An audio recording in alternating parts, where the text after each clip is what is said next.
I'd like to welcome everybody to the regular meeting of the Abington School Committee here Tuesday, May 23rd, 2023 in the Abington Middle High School Library. I'd like to ask everybody please stand for the salute of the flag. I pledge allegiance to the flag of the United States of America and to the republic for which it stands, one nation, under God, indivisible, with liberty and justice for all. Thank you very much. Before we really get into it, I just wanted to take a minute to introduce Melanie Whitney as our newest school committee member. Melanie was elected in the April election. She'll be joining us at least for at least the next 3 years anyway. So welcome, Melanie, to the team. Look forward to working with you.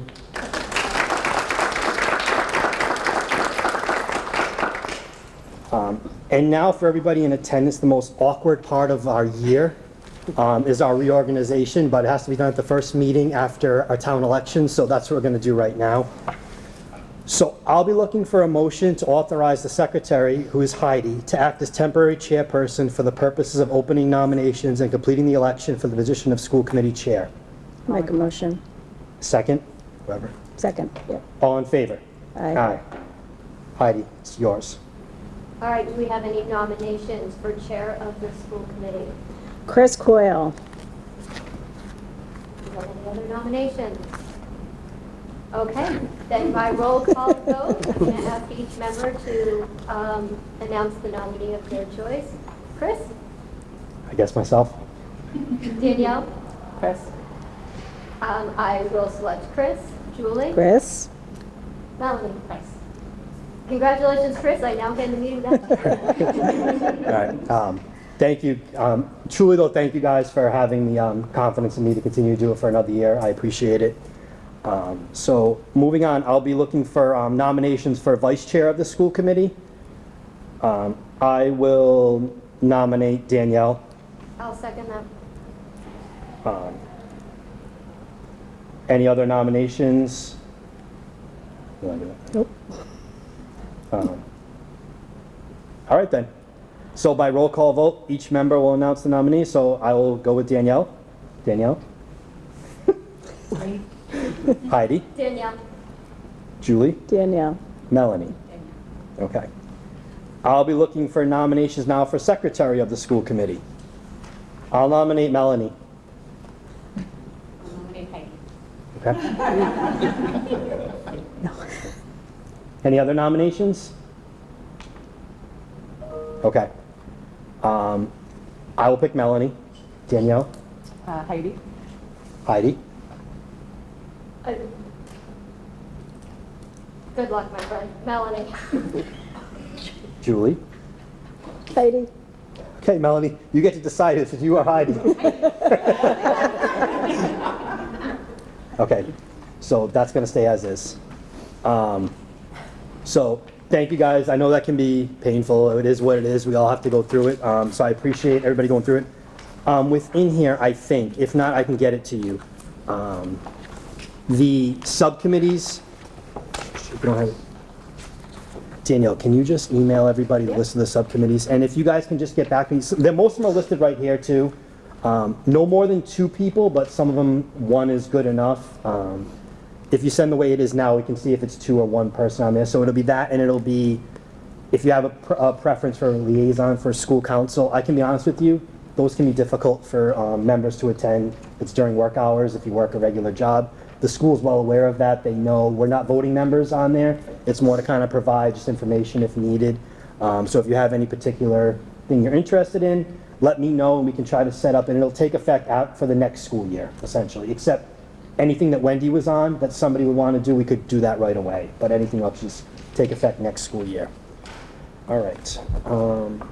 Next up, hearing of visitors. If there's anybody who'd like to speak on anything that matters, I'd ask you to please go to the podium and just state your name and address. Okay. Welcome switch. All right. Moving on to the next thing is the reading and approval of minutes. I think everybody had an updated copy at your desk when you came in here today. So for minutes from our April 25th meeting, if anybody wants to take a look over it, and I'll be looking for a nomination to approve these when done. I'll make a motion. All in favor? Aye. Aye. All right, up next is the report of the Director of Student Services. Dr. Robbins, are you going to come up or you want, okay.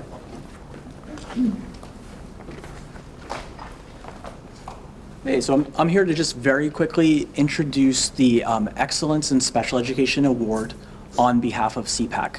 This award was begun last school year to recognize a staff member or staff members who show a true commitment for advocacy and outcomes for our district's most vulnerable learners. This year, we opened up nominations and we received over 40 nominations for over 20 different members of our special education staff. The way the winners were determined were the submissions were reviewed by our CPAC membership, and we considered both the quantity of submissions and the content of the recommendations. And we decided to award, to grant these awards to both one member of our professional staff, our teaching or support staff, and one member of our paraprofessional staff.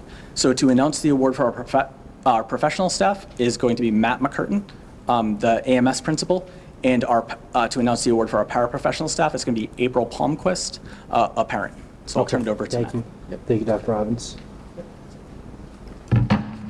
Thank you. On behalf of Mrs. Mealy, who could not be here tonight, I've been asked to say a few words about a special education teacher, and I am more than happy to do so.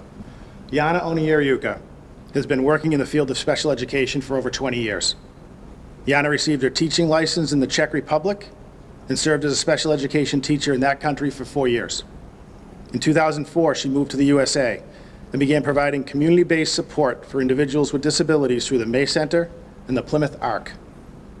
In 2009, she joined the co-op program at Abington High School and worked as a paraprofessional in that program for 8 years.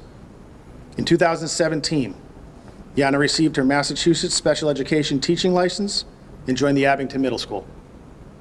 This year, Yana was tasked with reorganizing her program, and not for the first time, I should add, from a partial inclusion program to a substantially separate life skills program, and she has done so with fantastic success.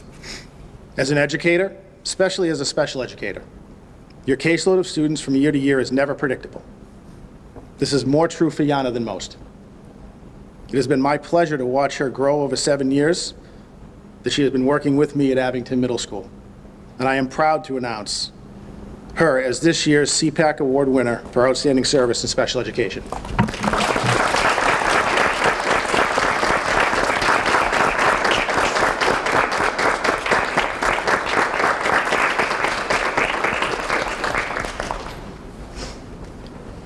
I just want to say thank you. I definitely feel honored and humbled by this award. And I don't have to tell you that special education is a field where we don't see progress quickly. And it takes lots of hard labor and dedication. It's simply a labor of love. And I love my job. And I love it every day. Not necessarily every second, but I love it every day.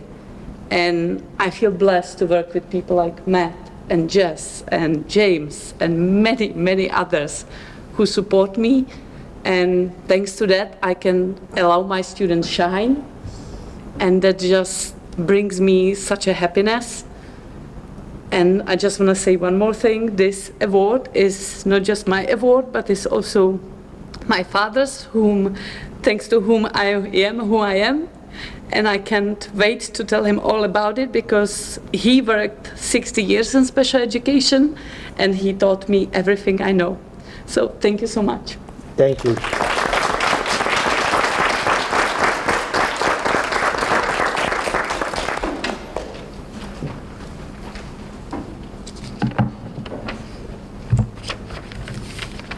Good evening, everyone. I'm April Palmquist, parent to Zachary Palmquist, who attends the Abington Early Education Program. I'm pleased to present the Excellence in Special Education Award to Taylor DeMarco. Taylor received 2 nominations this year, one being from our family. Taylor is our son Zachary's paraprofessional. From the first day we met Taylor, she dove right in, learning about our son, his likes, dislikes, in his current diagnosis of cortical cerebral visual impairment, a brain-based visual impairment which is the leading cause of pediatric vision loss. Taylor, under the advisement of Mrs. Chichi, took the lead participating in sessions with the assigned teacher of the visually impaired and administered the tasks and lessons in person as the TVI instructed. The TVI was virtual this year for half the year. She prepared materials in advance, instructed Zach, and always provided her thoughts, opinions, and suggestions for how Zachary would learn best in the unconventional setting of a virtual session. She incorporated her knowledge and understanding of Zach and his CVI accommodations into her daily work with him. Taylor began helping Zach access his new augmentative and alternative communication device while at school. Without hesitation, she quickly learned a new program, different from any other AAC device in the school, modeled the correct words and phrases for Zach, and lugged this bulky device around the classroom, the playroom, and the gymnasium without complaint. She provided her thoughts and suggestions to Mrs. Keaty, and as a team, they were able to help Zachary be successful in communicating with his device. Finally, Taylor, without instruction, took it upon herself to make Zach a laminated sensory book where he can touch and feel objects to learn about their characteristics. She procured her own materials so Zach could access and explore new textures, their salient features, and objects in his world. We couldn't be happier with Taylor as Zach's paraprofessional. Her actions working one-on-one with Zach has set him up for the most successful school year. He attained his goals, and we know Taylor had a positive impact on his performance. The AAP paraprofessionals put their heart and soul into all that they do every day.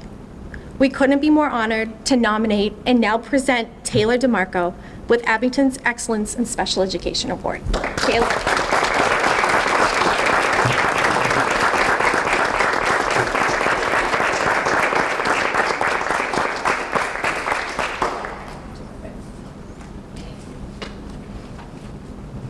I don't have much prepared, but I want to say thank you to April for nominating me and trusting me to care for her son. It has been a great year caring for him and watching him learn and grow.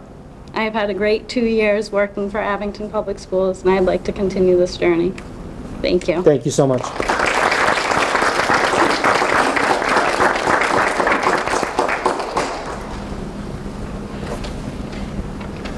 Thank you to everybody. Congratulations to the winners. Thank you to everybody. I know James asked Mr. Schaefer too to just send out all the nominations as well, like through the constant contact to the community. Up next, we have the report of the Director of Curriculum Instruction and Assessment, Dr. Bosco. Let me just call them up. Okay. First up is the World Language Department update. Ms. Wilson. Hi. All right. Hi, everyone. I'm Christina Wilson. I'm new to Abington this year. I'm a Spanish teacher at the high school and new to the director role as of the fall. So I want to start with a meme. I would like everyone in the room to think about your experience as a student back in middle school or high school. How many of you Ms. Wilson, Ms. Wilson, can I ask you one favor? Do you mind? I know it's a pain if you go to the mic though, just around. I'm such a mover. This Because is the gonna be hard. it doesn't get picked up as well on Okay, Abington that's Cam. okay. I'm sorry. Huh? That has wheels. You can move that around if you need to, so don't unplug it, but That's asking for an accident. I'm sorry. Just nobody can hear it on the You're TV. fine. I otherwise. thought I was loud. I could project myself. Okay, how many of you took a language when you were in middle school or high school? How many of you feel like you could have a productive conversation with another person in that language that you took? Okay. As a teacher of Spanish, I often meet parents at conferences or at events and say that, they say, I took 4 years of Spanish and all I can remember is how to say puedo usar el baño or donde está el baño, and they get a couple key phrases. So the goal of the department is to really shift from a different way of teaching to teaching towards proficiency. So this meme kind of captures an older traditional way of teaching the language. And while there are still benefits to some of those, it's kind of shifting how we think about teaching the language for students. This is some updates that we've done this year towards that growth. The entire department this year participated in off-site visits to observe teaching for proficiency. We were fortunate enough to send half the department to visit Hingham and half of the department to visit Rising Tide, and then come back together and talk about what we observed at those schools that are currently teaching towards proficiency, and what does that look like for Abington's department. So we were very fortunate to do that. Thank you to the school for allowing us that opportunity. We have also decided on a common grading breakdown that will align with the state standards and proficiency, and that will go into effect for the next school year. Our grading breakdown aligns with the modes of communication, and this aligns with what many other districts are doing in the area. And it will demonstrate what students can do with the language. So we're very excited about that shift. So how does teaching for proficiency look different? Well, I have another meme for you. It's Oprah.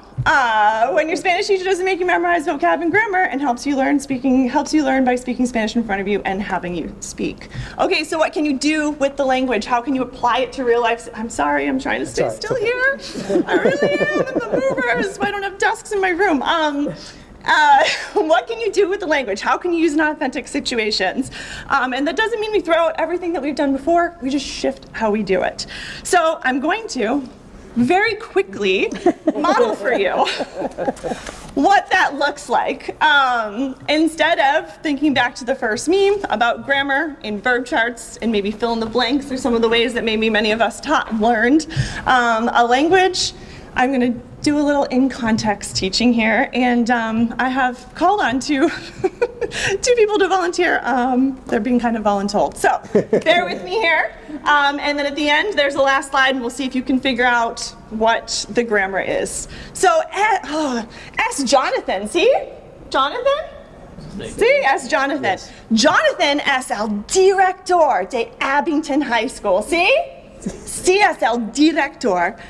Jonathan es muy paciente, ¿sí? Sí, muy paciente. No impaciente, es muy paciente. E inteligente, ¿sí? Muy inteligente, es muy inteligente. Jonathan es interesante, ¿sí? Interesante. Y cómico, ¿sí? Es muy cómico. Jonathan tiene amiga. Kate. Kate es la amiga de Jonathan. Kate es la otra directora de Abington High School, ¿sí? ¿Sí? Jonathan, Kate. Amigos, son amigos. Kate es atlética, ¿sí? Atlética, ¿sí? Okay. Sociable con personas, sociable. Sí. Es muy optimista, ¿sí? Y también es cómica con Jonathan. Sí, sí. Okay, tenemos Jonathan es director, Kate es directora, Jonathan es paciente, Kate es atlética. Jonathan y Kate son amigos. Jonathan y Kate son honestos, ¿sí? Honestos. Y organizados, muy organizados. Son extrovertidos, ¿sí? No introvertidos, son extrovertidos en Abington High School. Y generosos con personas. No son pesimistas. ¿Bien? Sí. Okay? All right. Here's your quiz. We'll see how we did. Now, if you notice, there's some things that are underlined, bold, and in italics here. Based on that very short 90-second lesson, if you had to guess, what does S mean in English? Is. Son? Are.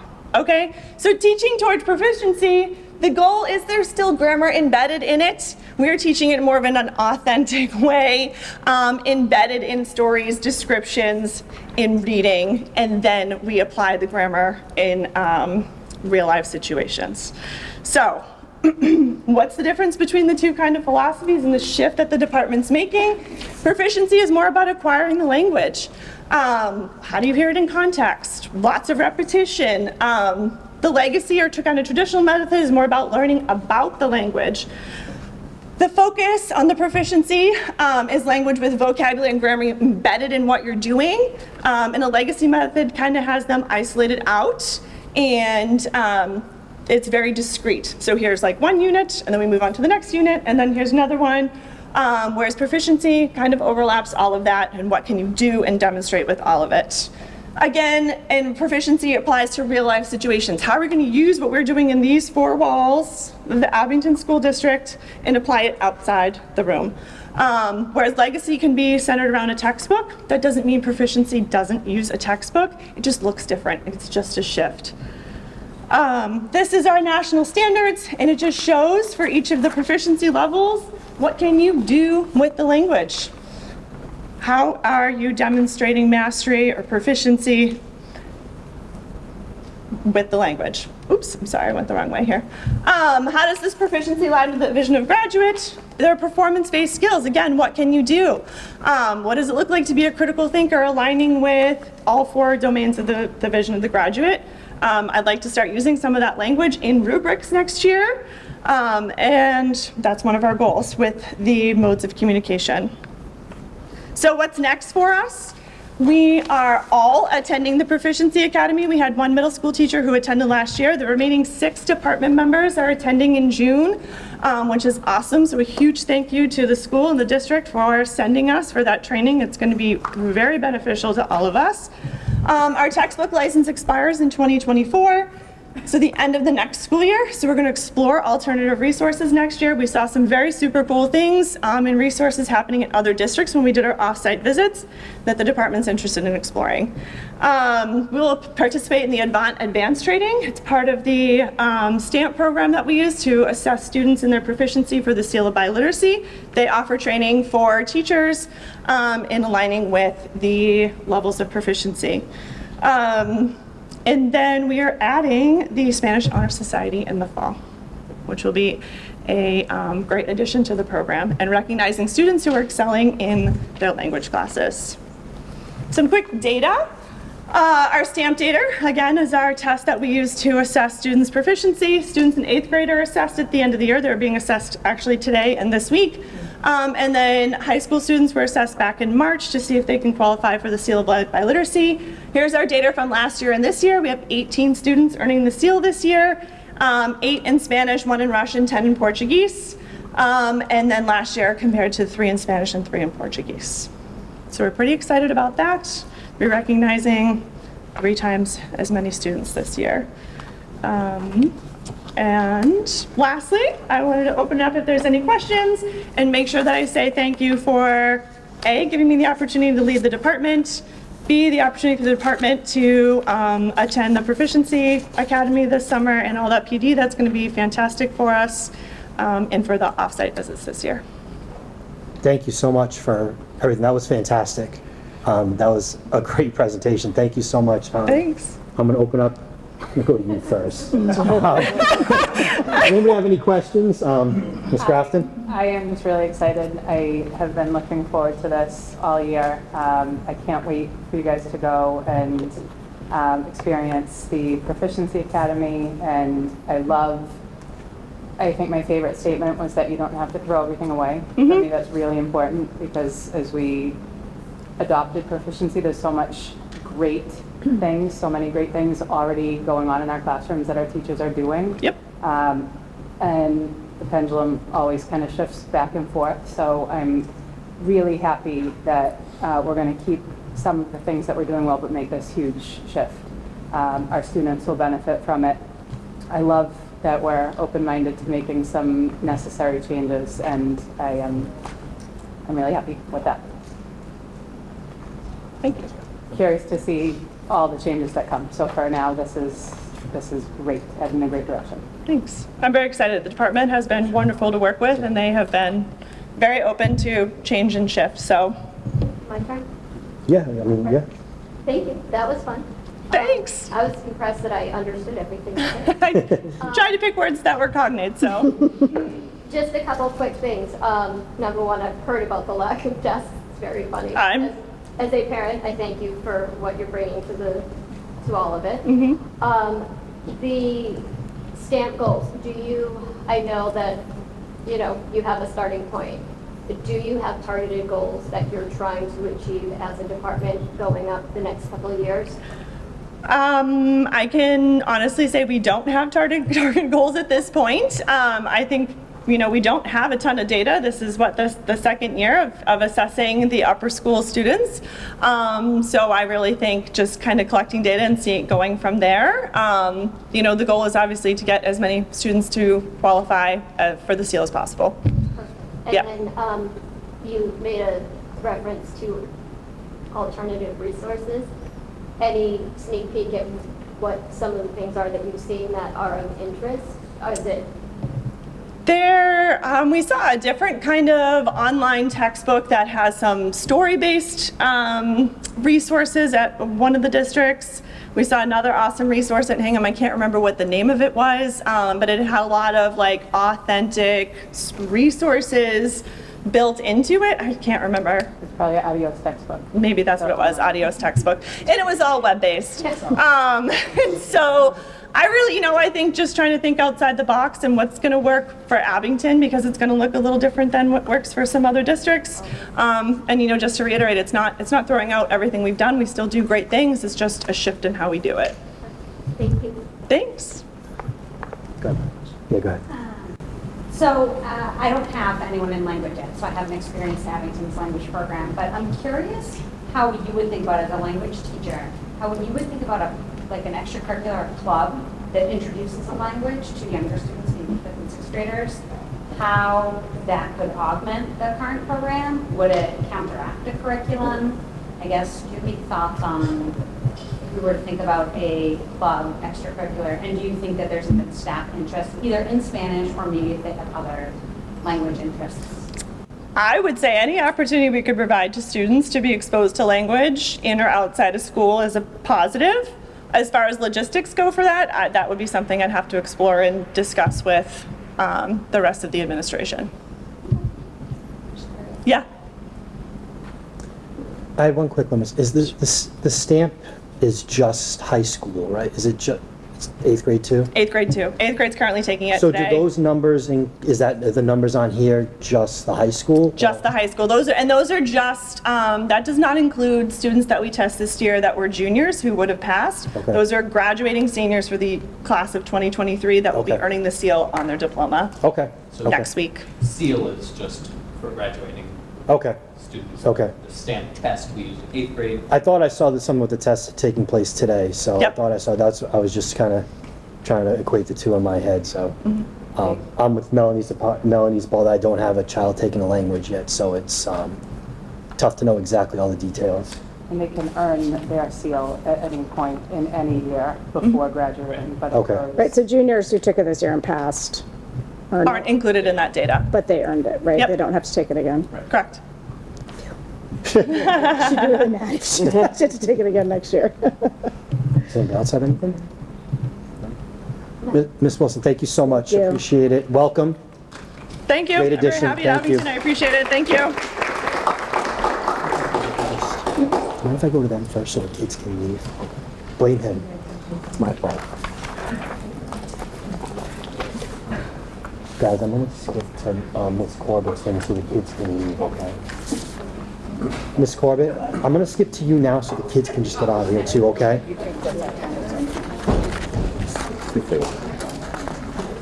Oh, look at that stuff.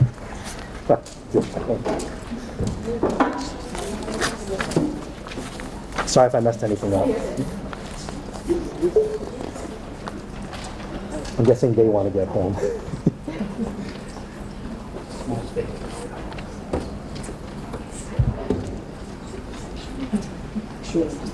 All right. I think so.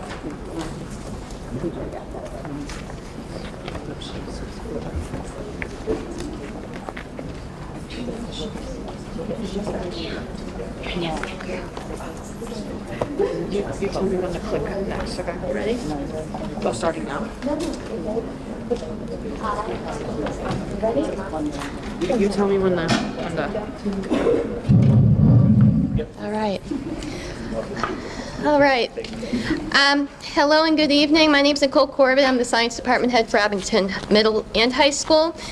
We have Sarah Flanagan, Vivian Bonner, Amy Long, Acadia Manley, Cameron Reynes, Owen Roque, and Jacob Boyle, all here from AP Environmental Science to present kind of a culminating project that we've been working on for the past couple of months.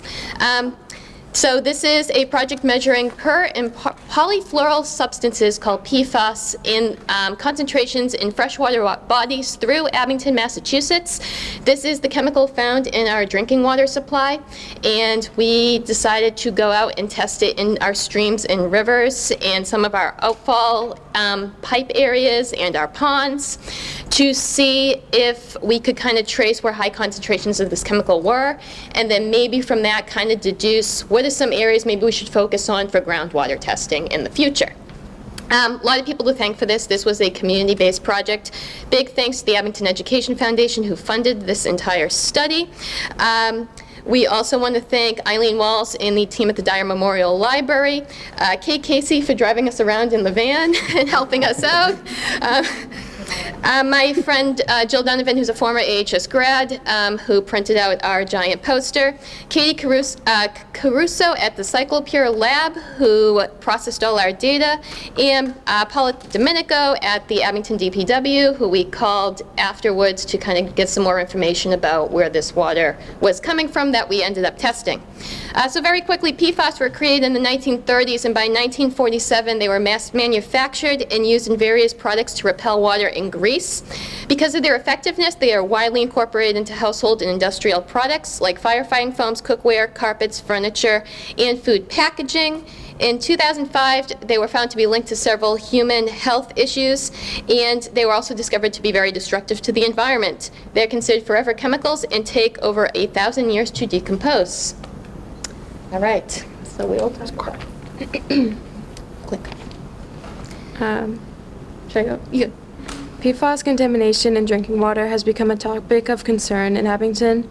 The goal of this experiment was to measure PFAS levels in freshwater bodies in Abington using Cyclopure water test kit. The kits use Dexor plus filters, which are corn-based, to capture PFAS. By measuring PFAS concentrations in streams, ponds, and stormwater outfalls, we may be able to determine what areas of town may have high levels of PFAS in ground and groundwater.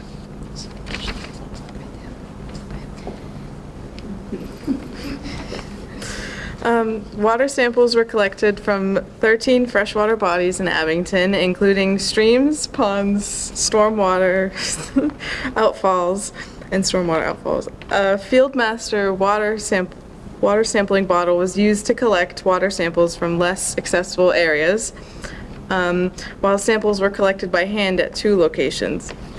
250 milliliters of water from each test site was filtered through the Cyclopure water test kit. The water took 20 to 30 minutes to filter, and the test kits were sent back to the Cyclopure lab facilities where the Dexor Plus filters were tested for 11 and 55 types of PFAS.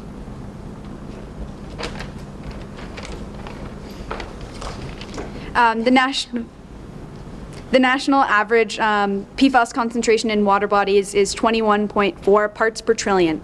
The state regulation in Massachusetts is 20 parts per trillion, but the federal levels could soon be changed to only 4 parts per trillion. At French Stream Site 2, located near the former South Weymouth Naval Air Station, had the highest by far PFAS concentration. In the sample collected, the concentration of 11 commonly tested for PFAS was 207.8 parts per trillion, and the concentration of all 55 tested for PFAS of 382 parts per trillion. High concentrations of PFAS 11 and 55 were also found at North Abington sites, French Stream 1, and Rockland Town Forest. The Abington High School outfall pipe, that being the pipe behind the turf field, had the second highest concentration of PFAS, with PFAS 11 and PFAS 55 concentrations being 105.1 parts per trillion. The lowest PFAS concentrations were at Thompson's Pond, with PFAS 11 and PFAS 55 concentrations being 4.9 parts per trillion. The lower concentrations were also found around West Abington sites at Ames Knoll State Park, with PFAS 11 and 55 concentrations not exceeding 10 parts per trillion. The Cleveland Pond test sites, or Beaver Brook exiting the pond heading south.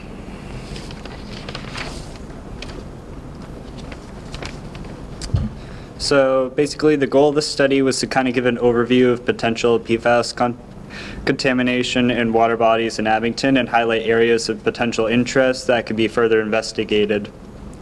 Some of our results were expected, like at the South Weymouth Naval Air Station utilized firefighting foams that were a major source of PFAS, while some results like those found behind AHS were not expected. It is recommended that areas that have high PFAS contamination from our test be tested again.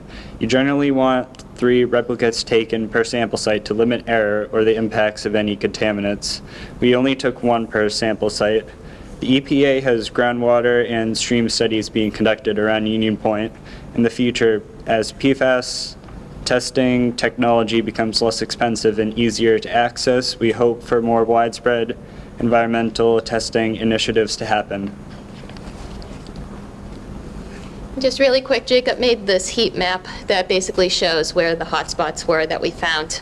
And you can kind of see the area in North Abington is kind of a big hotspot for contamination. We didn't expect the results kind of behind the school when we tested that. That was a little bit of a surprise to us. As Jacob said, 3 samples is usually kind of key, though, to weed some of that out. The other thing, too, is the technology we ended up using here that was funded. This is brand new technology that was brought to the United States. It's currently EPA approved, but not government approved. So the EPA says it's great. The government's a little bit behind and needs to work on kind of allowing this to be utilized. So we can't use the data for policy yet, but in the future, this technology will be great for households if people want to test their drinking water as well. Cost effective as well. A lab test cost $330. These were only $75, and they gave it to us for a lot cheaper because we did it for a school. And that's what we've got. Great, thank you. Thank you to all of you. Yeah, one quick thing. I think if I can pull up Acadia made this really neat map. Let's see if the link works. Gets a little wonky and, oh no, it's probably not going to work. But if you go on Google Earth, we can share this link out. You can click on each test site and it actually pulls up the concentrations. Can I ask a question? The one behind the turf field, is that water runoff like from the turf itself? It's from this entire area. Okay. And does turf could the turf itself? Possibility. So turf, I obviously we would need to do a one-to-one test on that. This area was also, and I've been talking to many people who said a lot of things were put on this former soccer fields that we don't know. We had construction of this school as well. The thing I'll say about turf is that turf wasn't really tested for PFAS back when we were widely rolling out turf fields. They started testing for it after the fact. Massachusetts actually had a lot of studies done on it, and they were finding high amounts in turf. So might be in the future if we did more water sampling back there, maybe take a look. Possibility.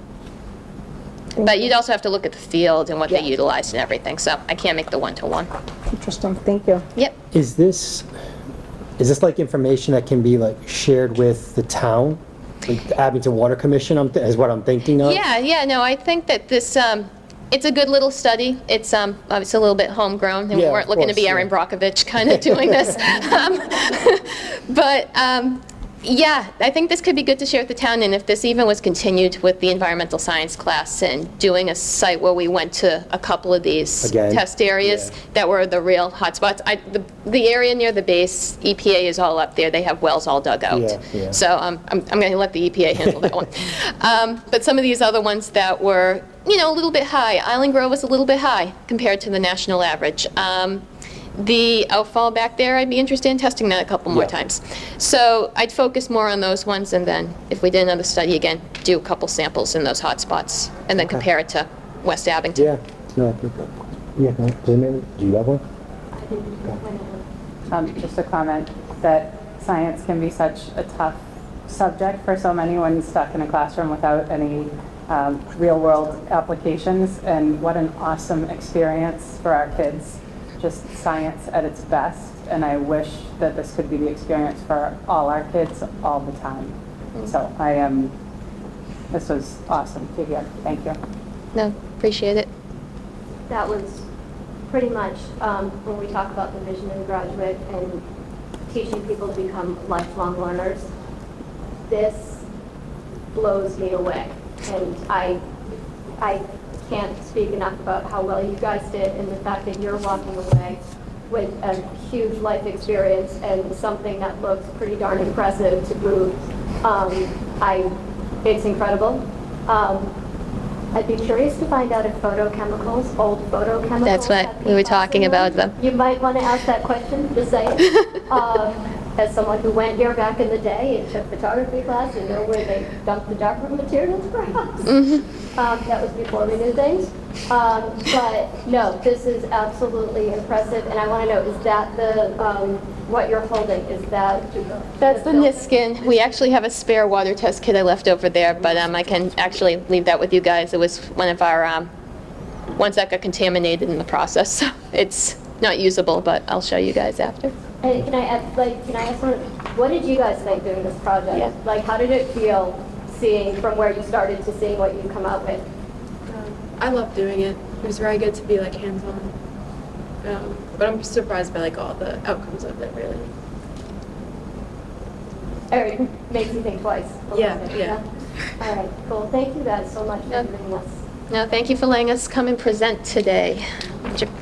Could I just ask a question? How many of you are interested in continuing the sciences for a career? Any science, environmental or otherwise? Cool. Thanks for the work. Thank you all very much. Thank you, Ms. Corbett. I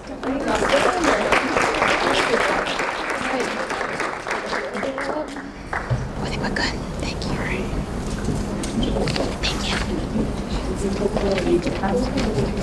Thank you. Thank you.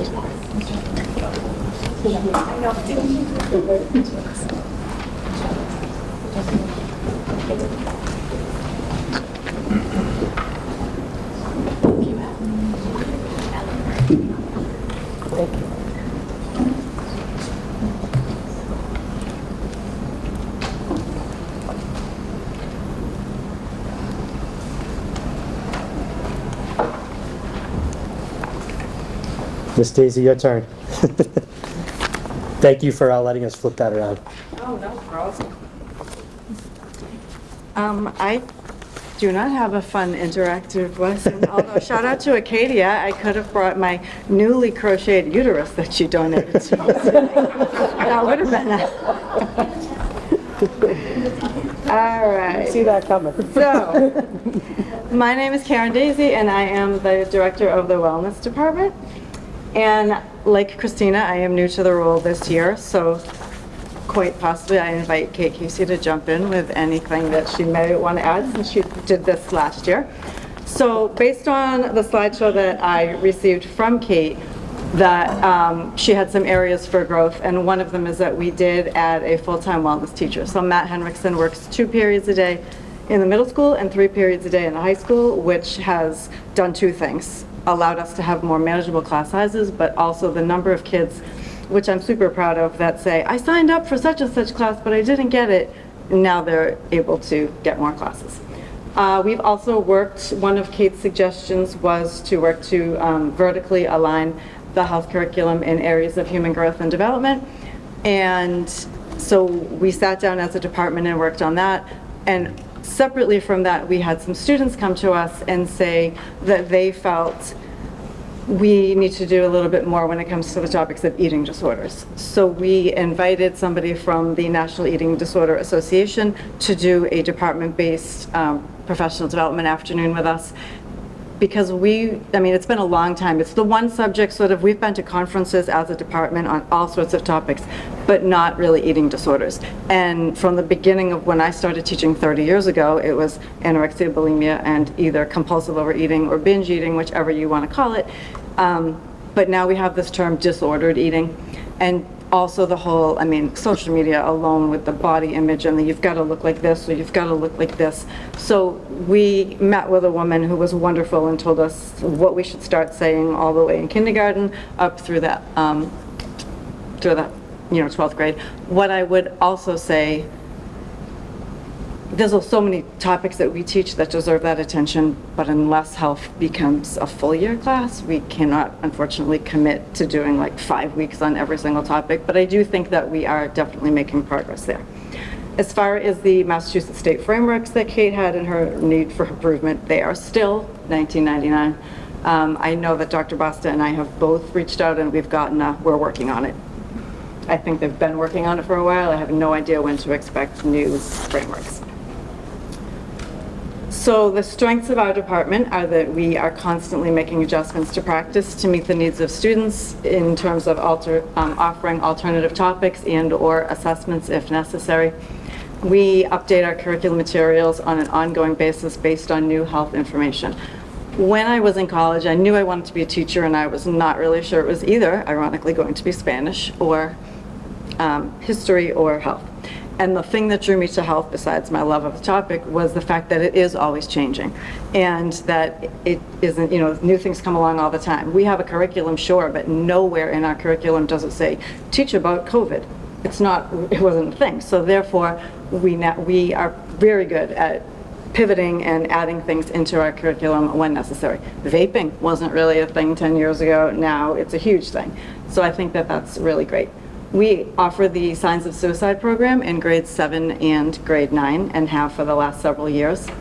And we updated our program of studies under the direction of Kate in 2018, and it's still going strong, and we have strong interest in our electives in the wellness department. And also we have offered some programs and presentations at the school this year. We had a guest speaker from Minding Your Mind. We had a woman talk to us about internet safety, and we have a video on vaping, and it actually highlights a boy from Massachusetts who was the first double lung transplant recipient as a vapor at the age of 15. So it's important for kids. I mean, I know that that's an exception, but it's still important for kids to see that that can happen. So areas for growth, it was mentioned in the other PowerPoint, from last year, that there was a request for more instructional time in grades K through 4. That still, unless we hire some new people, that isn't, nothing has changed there. We do want to continue to vertically align our curriculum, meaning that we just want to make sure that, second grade follows up where first grade left off and so on, and that we're building on that. Currently, the wellness department has 3 substitutes. We have 2 in the middle school, and when Kate left, we hired a long-term sub to fill her position. So that has been a bit of a challenge. I stepped in new to the role, and I'm also trying to help new teachers at the same time. We also would love to continue. We really enjoyed the presentation from the woman from NITA, and I think that we want to do more of those types of professional development. So again, if we were to have more instructional time, we would need to hire additional staff. And as far as continuing to vertically align our curriculum, we need just more department-based time, which we have in our schedule for next year. And we need to work on finding qualified people that can present to us. And as a department, we thought maybe we would like to maybe not go to a 3-day thing in June, but it would be nice to find somewhere to go off campus and do something as a department that can meet the needs of our department.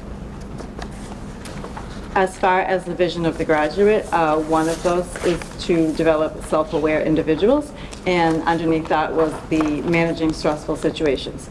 And we think that students in health and PE classes are given a broad range of stress management skills to practice. I would say that in freshman health class, a couple of years ago, we developed something called Mindful Monday, where regardless of the topic, we just talk about something beneficial. We meditate or do like a mindful walk, all sorts of activities. And that has increased now that we do Mindful Monday, 2 Question Tuesday, Wellness Wednesday, Thought for the Day Thursday, and Fun Friday. And then we had to scale back, and it has to be Monday, Wednesday, Friday 1 week, Tuesday, Thursday the next week. Have I mentioned I need a whole year to teach this class? It's impossible. As far as a socially competent contributor, one of the things as a teacher that is a big pet peeve is when students say things like, but I read it, so therefore it must be true. And in the world of health, there's a lot of misinformation. So they do use technology, and if they ask a question, I'm a big fan of saying, Google it, look it up, see what you got. And then they give an answer, and then the next question has to be, where did that answer come from? Because pretty much anybody could call themselves an expert, create a website, and feed misinformation to students. Questions? Does anybody have any questions? I want to go. I have a couple, but I can wait. You want to go, Mom? Yeah, go ahead. I guess you've mentioned technology a couple times, and when I was looking at your presentation ahead of time, I was wondering how you tie in technology, especially as it relates to mental health. So can you expound upon that a little bit, and whether the wellness department touches upon the impact of like social media and all that, or is that primarily handled by the technology? No, well, so in freshman health, we talk about body image. It's a big chunk of the whole eating disorder section, and I have an assignment for the kids where they have to look up positive messages from social media and then the negative messages from social media and compare and contrast them, like the Dove campaign versus the Victoria's Secret model campaign.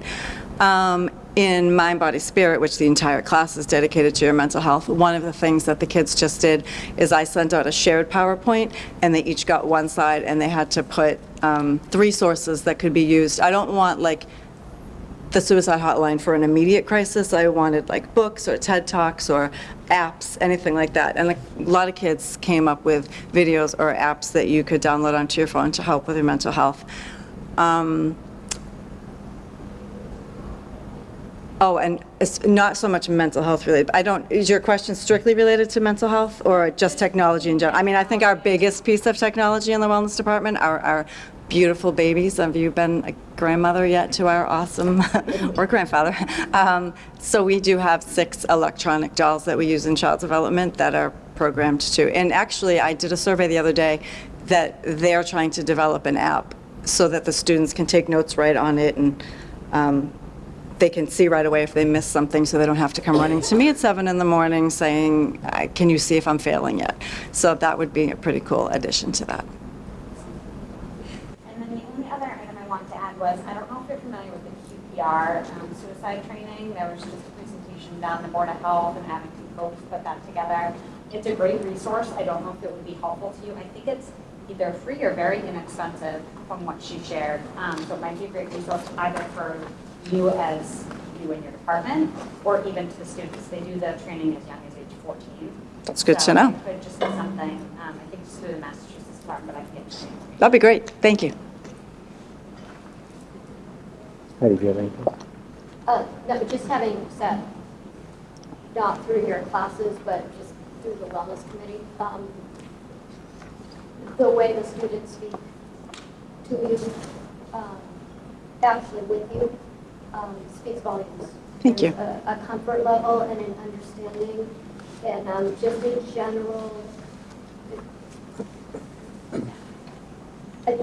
awareness that life's not always easy, and they have someone, many people in their corner that they can truly be themselves with. And so thank you to you and thank you, Casey, essentially for spearheading some ways for these kids to really understand there's more than just what you're learning in the class, because what's in the textbook or the paper in front of you, if you are struggling, that almost is irrelevant. So thank you for helping them acknowledge that there's different types of learning, and learning how to be your healthiest self possible so that you can learn the material in front of you. That's important.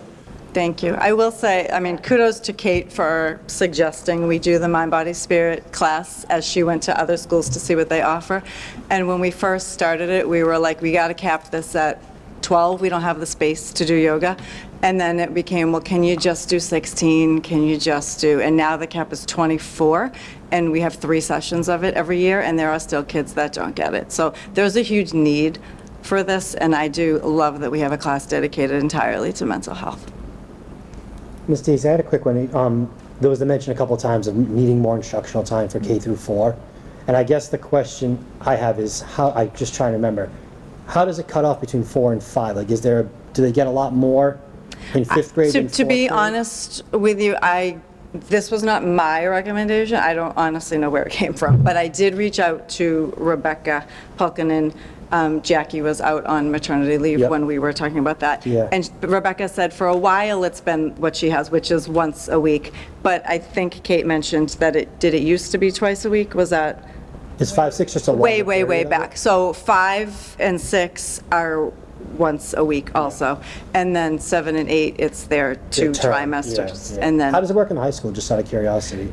it's a semester Okay. for each. There are kids, though, I know right now that are taking, like, if you take Mind, Body, Spirit, it counts as a phys ed class because it's a hybrid in it, Okay. the yoga part, but they'll leave my class and go right to personal fitness. And, you know, so some kids do take more, Okay. but typically 1 semester per year. And I noticed at the end there about managing stressful situations. I mean, that seems to have increased for everybody. Have you seen, like, I guess the rest of the world, right? I'm just gonna lump everything in the increase in the students need help in managing the situations that they all run into compared to a couple of years. It wasn't your necessarily role a couple of years ago, but I will say there's definitely students in need, and I think it's not great that they're in need, but what's great is that they feel comfortable. Like, when I started here 30 years ago, you never would have had a student who showed up to school late and said, sorry, I'm late, I had a therapy appointment this morning. It just wouldn't have come out of their mind. Yeah. And now, big part of the class is to get rid of the stigma surrounding mental health. And, you know, you'd fix a broken leg, why won't you fix something that's going on? Okay. So I don't know if it's more students or if it's more students are feeling comfortable enough to go ahead and say makes that. sense, yeah. Or if it's the presence of, like, every year in this class, and I know Kate has done the same assignment, put out a whole bunch of mental health topics and say, go to the National Institute of Health and find out these 4 things about this illness. I don't assign them one, they can pick whichever one they want. In every single class, even my current class of 12, every single topic gets taken by someone. Okay. And last year was the first time I had students that would say, can I do bipolar 2 instead of 1 because that's the one I have? And then somebody shared her whole eating disorder experience with her therapy, and it had to be over Zoom, and she was telling us all. Kids were reaching out to each other behind the scene. One girl shared her experience with anxiety, and people sometimes think anxious people, like, go into themselves, don't want to leave their house. In her case, she was like, I need to be the president of this and organize this and organize this. Okay. And she told me afterwards that a boy reached out and said, I'm so sorry I made fun of you freshman year for doing homework on a Friday night. I had no idea that you're getting an A was that important. So I am a firm believer in the more you talk about it, the more other kids can learn. And yeah, no, learning from each other can sometimes be better than learning from the teacher itself. Yeah. Especially with it being, I know it's like National Anxiety Stress Month. I'm gonna get that wrong. it was mental health Month. awareness. Yeah, we just had a very successful mental health awareness week at the high school led by Mary Klein, so that was great. Well, thank you, Ms. Daisy. I appreciate you taking the time. Anyone more? Good? Done? Thank you.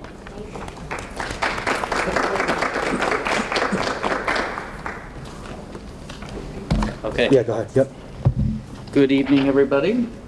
I will be brief, hopefully. I will try not to mention Kate Casey in my presentation.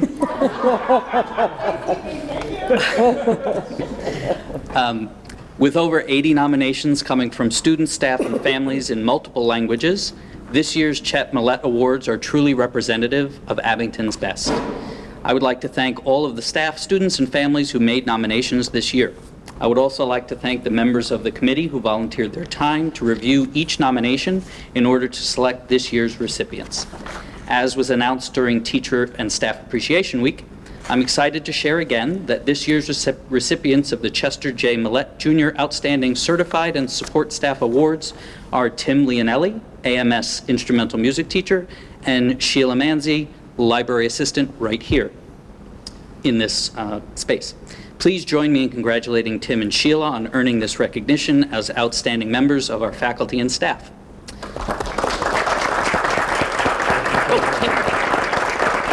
I didn't even see that Tim is here. Great, Tim, that worked out. Thank you, Mr. Leonelli. Congratulations.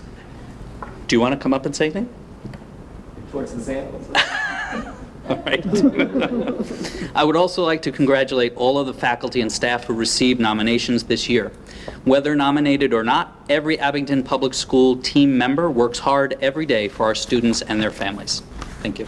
No problem. Thank you, Dr. Basta.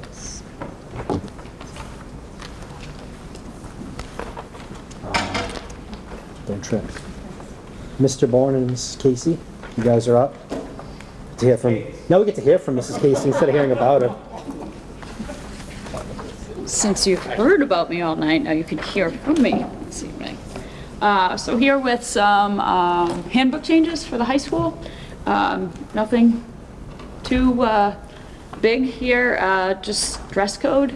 Current language that's in there is just a bit dated, and told the kids what not to wear rather than guiding them into making decisions that work for them and their bodies and what they're wearing out and about in the world. So just proposed language changes for the dress code, which is in there in the paragraph for you. Should I pause at each one? Any dress code questions? I just want to clarify, this is, the current language will be fully replaced by proposed language, it's not an addition. So yeah, the current language is what's in there for the 2022-2023 handbook. We want it, the proposed will be going forward. Next one is senior privilege. Currently, there is no language. There is nothing in the handbook about senior privilege. This year, we had a successful kind of trial. It was a semester long. The seniors can leave on Wave Week Wednesdays at 1:27, which is during our mentor group time. So they have the ability to schedule themselves, self-schedule for mentor group. So a little self-advocacy awareness there for them. So the language there is just putting it in that we'd like to be able to allow the seniors to leave early on those Wave Week Wednesdays, which is about every other week, starting at term 2, if they're academically eligible. Questions on senior privilege? And then the last one is attendance. So no major language changes except adding a few things that we've have been in common practice, but I realized they weren't in the handbook, like court is an excused absence, but it wasn't written there. So just a couple added pieces. But the bigger piece is that second page, that chart, that kind of just outlines what the school, what we've done, Mr. Bourne and I, or what we can do, or what may be done to address excessive tardies, absences, and dismissals. So kind of just putting it in chart form, outlining it, bullet pointing it so people can see it. So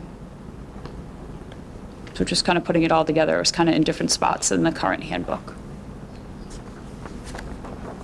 Any questions on the attendance chart or proposed language with it? Okay, can I just ask you a question? Yeah. About senior privilege, just Yep. because I don't have a high schooler, so I just Sure. have no idea. So what? And you might have started to say it, but I guess if we just dig into it just a little bit more, what would the seniors normally be doing on period 7 during Wave Week Wednesdays if they don't?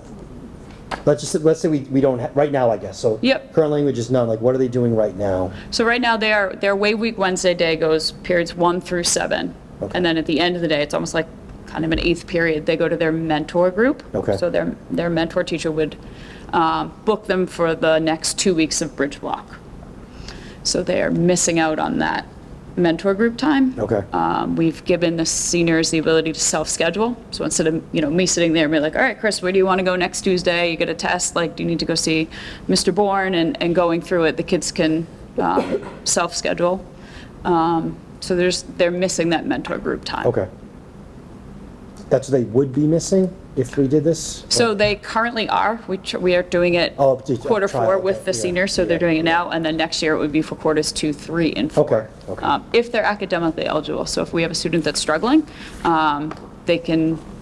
we would have them stay so that we can make sure we go through that process with them. And we also had a few kids decide not to leave. They stayed with their mentor group. So if they decide not to leave, they still have a spot in the building, a designated spot. I think the key is to the last sentence, right? If it's a privilege, so at any point in time, it can be revoked for any reason. Yes. So I wanted to come back to that too. So we're talking about increasing rigor, and they come in late on Wave Week Wednesdays, and now they can also leave early. So it just doesn't quite sit right with me. It's only for one term though, right? What was that? How many terms they can do? Yeah, so it would be after quarter one, so if they're academically eligible, they would have the ability to do it quarters 2, 3, and 4. Do you want to take that? Yeah, sure. So I think just to kind of address maybe the past 2 years related to senior privilege, it's been, we'll try this for the pandemic year, then the schedule changed, and there's definitely a desire for the seniors to have something of a privilege. So in regards to the rigor piece, it is in exchange for you demonstrating some sort of some self-awareness and self-control as a student in the school. So it's contingent not only on grades quarter one, but the thing we've seen for the pilot where I'm actually quite encouraged this, it actually connects to attendance, where we've noticed our seniors being very, very mindful of their tardiness and absences to school because they want to keep the privilege. So as far as carrots one can dangle to keep students in good attendance, which has a natural byproduct to better outcomes in the classroom, the senior privilege does afford that. That if a student learns that either their behavior or choices or their lateness to school or their frequent days off have a consequence for something they really hold dear, it gets them in. And this also codifies it that one of the things we wanted to make sure was available to all seniors, where that we don't have a rotating schedule. One thing kids often ask for is if we have study hall or learning center last, can we go? Not all our kids do.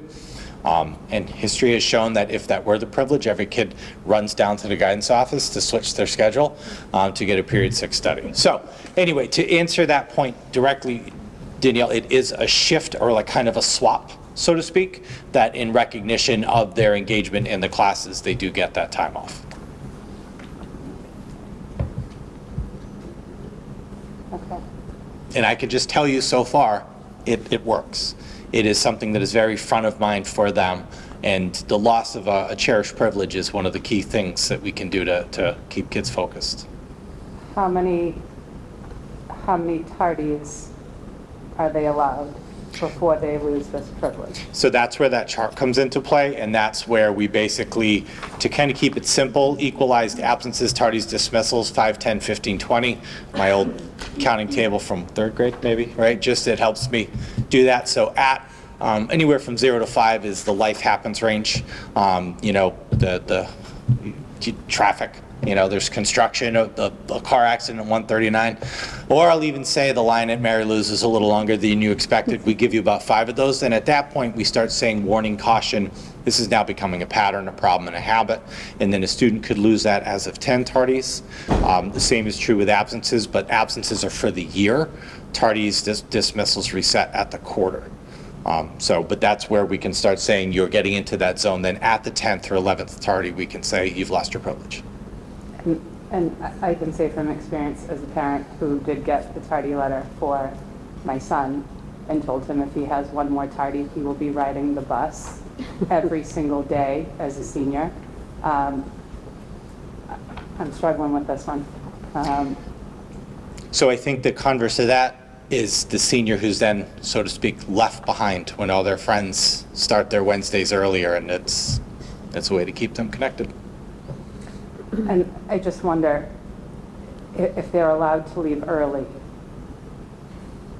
what does that say about the necessity of that 8th period anyways, if it's not a big deal to miss it? Could we be using that time better, where it is time that's needed for them, instead of, you can, I don't know if that makes sense. Mm-hmm. If they don't need to be there anyways and they can do it on their own, could we be using that time productively for something else where they are in school doing something?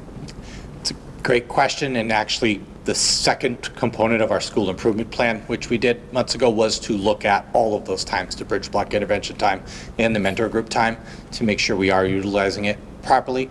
As currently constituted, that is the most equitable time we could find for kids that wasn't attached to a learning center or a non-rotating period to say this is when you are all potentially free to realize this. Just for an order of magnitude, I think you're talking about 7 occurrences, or I have it wrong? So there's about 2 per month. Okay, so it's 14. Yeah, but like scaled back to after November. It was 18 total, so they would miss at least 5 or so in the first At a half quarter. an hour. Yeah, 27 minutes, I think. 27 minutes. Playing devil's advocate on the other side, is there a shot that having these seniors who are now allowed to leave, will that potentially open up more spaces with teachers who can do more targeted things with the students who need it, as opposed to having students in a room who don't necessarily need to be there? Yeah, so one of the things we did hear from our staff is in that 27 minutes, and this has been ongoing work, and a credit to the staff and Ms. Casey's work with our staff on that, to book 16 some odd students, sometimes more if your buddy is out, for up to 2 weeks worth of interventions can be incredibly busy and time consuming, and it doesn't have quite that teacher to student interaction we're hoping for, and this hopefully just drops the numbers in a way to allow them to do that with the juniors, sophomores, freshmen in the room, while also hopefully teaching our seniors post-high school, if you need help, you need to ask for it, and giving them the opportunity Q1 to earn that. And we'll be crystal clear, obviously, Q1 with our rising seniors about what that opportunity is, how to keep it, and how it can be lost. And do you have feedback from the students right now, the ones who are doing it? Yes, they absolutely enjoy it based on the exuberance at which they exit the school, and also the kids that lost it the day before the last day of it, to see they're kind of like, oh, and it's like, yeah, you senior skip day was not an excused absence, as it turns out, and that one did put you over. And so just to see them actually paying attention to their attendance data, which truthfully since COVID is a little bit like trying to get the toothpaste back in the tube. And so I think that's also the overarching piece that we're trying to do, where 2 years ago we said sniffles stay home, and now it's like you can come in.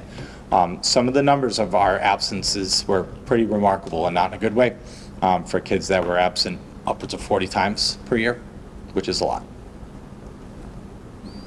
And I think statewide, nationwide, there's just chronic absenteeism is a problem a lot of schools are facing since COVID. So this is an attempt, like kind of a multi-part attempt to repackage that. And do you happen to know, do we have any kids who have used this for work opportunities? Oh, many students, if they don't use it for work, they use an opportunity to go home, to get some rest, to get a drink or a snack before sports, to change, or to just really do some of those things to, yeah, get themselves right before work or sports. Thank you. Welcome. I'm just looking back at this chart. So, good academic standing and who meet attendance expectations. Are we saying that students, our expectations, they can't have any more than 5 tardies? At 5 tardies is when we begin to speak to them about, hey, you're heading into like a danger zone. You're at a place you could start looking at school-based consequences, including loss of privilege where it applies to the seniors, or detention, or social probation. I think we have the benefit of what you referenced, honestly, is a really good partnership with parents. It also is a cue to us to say, hey, parent, you might not be aware of the fact that your kid is late this often by minutes, 5-10 minutes at a time. And then at the 10th tardy is when we say you have now in a place where you can start looking at consequences. And then at 15, we're beyond whoopsie, and we're beyond like life happens. We're now into a habit forming place that needs to be fixed. But so if 0 to 5 is meeting expectations, on their 6th unexcused tardy, they will lose senior privilege? No. At their 6 is when it begins the conversation of, hey, this is the path you're heading down.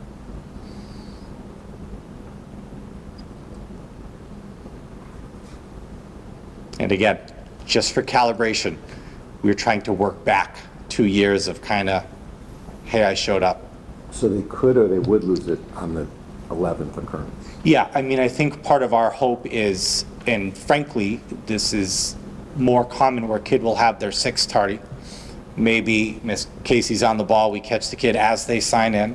Maybe we don't. Maybe they're absent the next day, and then we miss them, and then they have their 7th tardy. We wanted to give ourselves a range to be able to connect really use that 6 to 10 range, so to speak, to reach to the kid and parent and say, here's what we're seeing, here's what we're noticing, we need your help.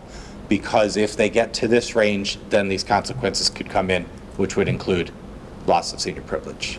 And if there are parents who are not in favor of this, could they say, I don't want my kid? 100%. Yep, it is all parent permission-based. It also doesn't preclude us at ever to saying, you know, if this isn't working, it's gone, done. And I think, Mr. Cole, you pointed that out, that it is a privilege and can be withheld at any time. I'm guessing being sick or a doctor's appointment is an excused absence, right?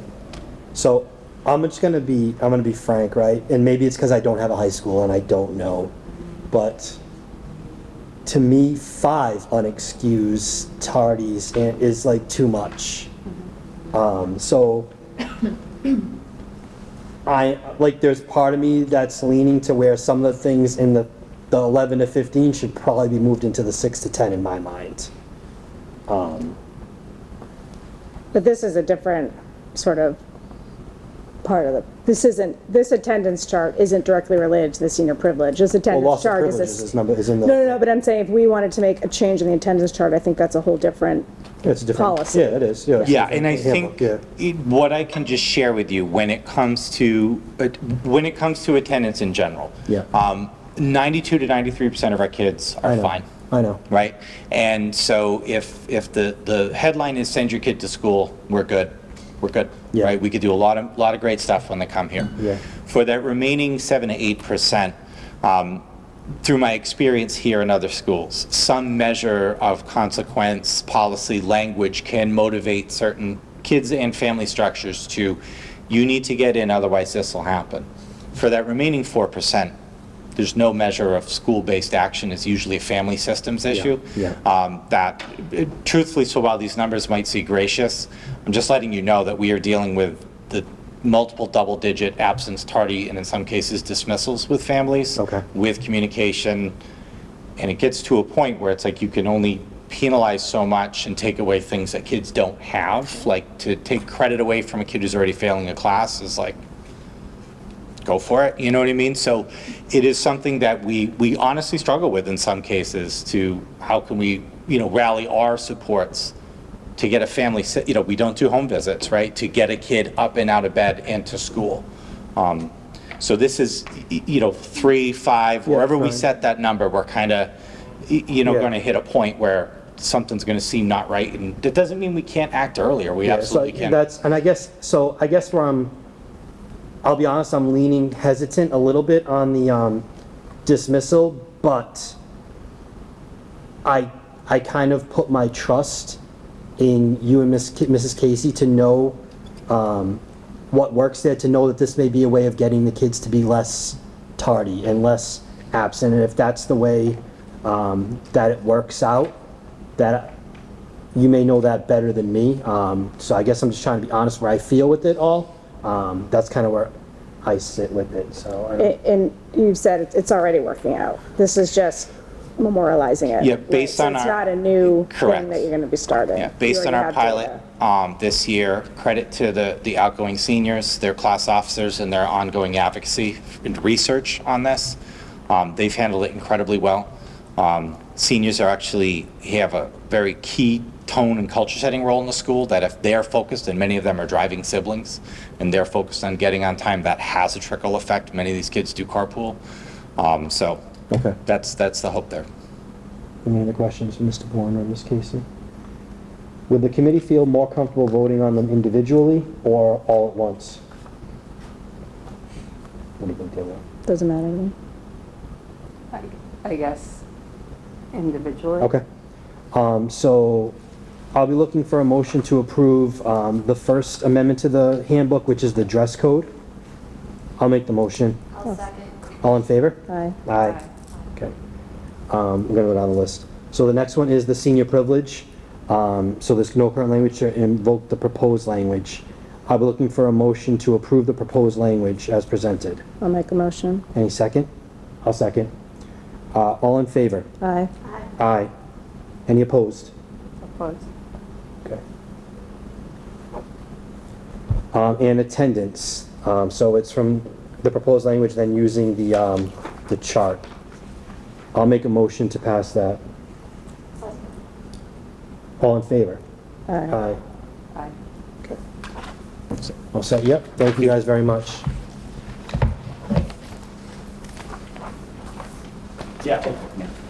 Just while I'm here, I would like to thank everybody, Abington Copes, Abington Police, Abington Fire, everybody involved in our mock car accident a couple weeks ago. That was a big undertaking. A lot of students were involved, teachers, and a lot of people in the town. So I just want to, if I could, say thank you for that. So.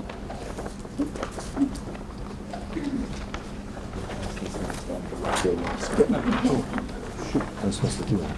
It's okay. Matt, just give us 1 second. We're just passing out your updated. Is this different than what's in the Yes, it's a little different, yeah. Do you want one? Do you want one? We probably need it. Yeah. Yeah, just to give them, I didn't get them to Felicia or Danielle.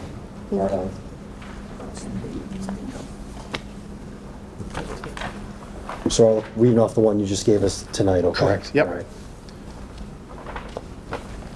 Ready? Yeah, whenever you're ready, Matt, go ahead. Great. Thank you. I have 2 items for you today. The first is a little bit quicker. The AMS School Council is recommending a dress code change.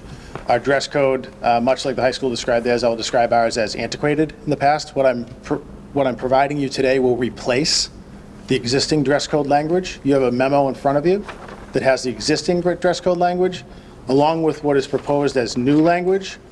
I'd like to just point out that the 2 sentences that we believe are most important in the new language are the first and last. The first is students are expected to dress appropriately for a school setting in a manner that is conducive to learning and safety at school and school-related events. And the last is quite important, and that students and/or parents may request to meet with an administrator regarding dress code concerns. That's there because we know that in the past and in the current, we have students with specific needs that may be related to disability, that may be related to social emotional need, that may be related to personal health, that require them to have something different from what is currently in our dress code. This sort of memorializes what currently exists in practice for us. We have several students who are not conforming to current dress code because they have specific needs, and we want to make sure that those items are there for people to address and for us to work with families and students around those if needed. So I have a question. Sure. I would like to see that this mirrors the high school policy. I have a really big problem with the sentence in the middle, excessively revealing clothing or clothing that exposes undergarments, midsections, back, chest, and buttocks is prohibited. This kind of language adversely affects girls. Revealing is really subjective. I can almost guarantee that no boy has ever been dress coded for wearing something too revealing. That sentence is still incredibly antiquated and honestly sexist. So I would like to see that removed, and I don't know why it wouldn't just mirror the same policy as the high school.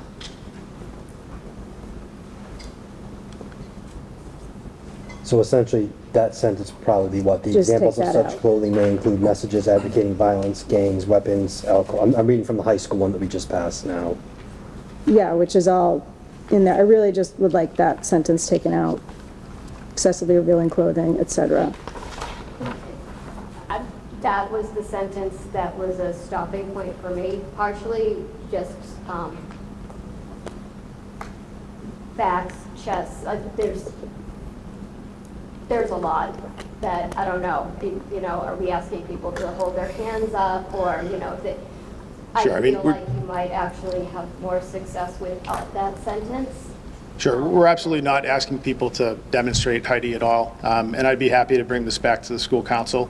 I think that's probably the step necessary to remove that particular sentence, so I would certainly bring that back to my school council members and express your wishes and bring you an additional draft or update that may or may not include that sentence. I don't want to speak for the council before they have an opportunity to speak.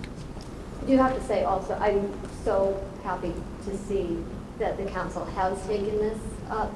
I know it's getting warmer out, and this is the time of year when many households blow on with the dress-coded conversations.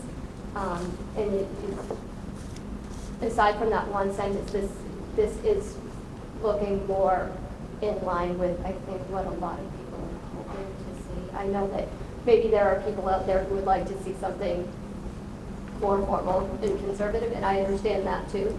But yeah, if you don't mind taking it back to them with gratitude for the fact that it's even feasible to happen. Absolutely not, Heidi. This is a democratic process that we're involved in, and I'd be happy to bring it back to the council.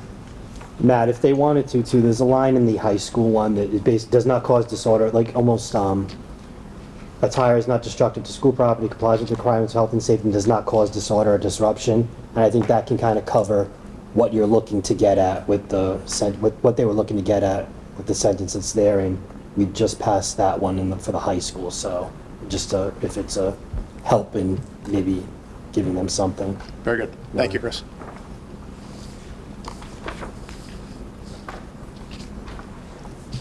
Okay. School improvement Yep, plan, right? moving on to school improvement plan. I'd like to thank not only the school committee for giving me the opportunity to be here tonight and speak about the work that's been done at Abington Middle School this year and what we're planning for next year.